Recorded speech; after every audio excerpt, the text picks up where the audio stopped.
এই থামুন এক মিনিট। আজকে বানাচ্ছি আগুনে পোড়ানো কলা পাতায় মাছ, যার গন্ধেই খিদে লেগে যাবে, একবার না বারবার খেতে যাবেন। আজকে নিয়ে এসেছি বাজার থেকে বড় একটা ফ্রেশ মাছ, যেটা নিয়ে আজকে তোমাদের সাথে রেসিপিটা শেয়ার করব। তো প্রথমে আমরা আগুন জ্বালিয়ে নিচ্ছি। এখন আমরা এদিকে লবণের গুঁড়ো, হলুদের গুঁড়ো, জিরের গুঁড়ো, ধনের গুঁড়ো আর একটু লঙ্কার গুঁড়ো আর একটুখানি ঝালের জন্য আমরা কাঁচা লঙ্কা পেস্ট ইউজ করে নিই। উপর থেকে কাচ্চিঘানি সর্ষের তেল আমরা ইউজ করে নিলাম। নিয়ে এবার ভালো মতন মেখে নিতে হবে।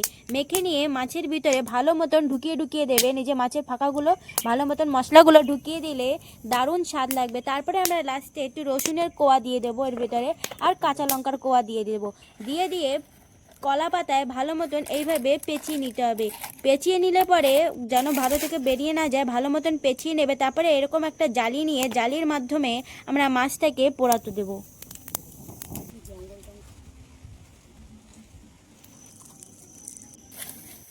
প্রায় 20 থেকে 25 মিনিটের মধ্যে মাছটা ভালো কুক হয়ে যাওয়াতে আমরা নামিয়ে নিলাম। নামিয়ে নিয়ে সুন্দর প্লেটে গার্নিশিং করলাম টমেটো আর একটুখানি ধনেপাতা কুচি দিয়ে, একটুখানি উপরে লেবুর রস দিয়ে।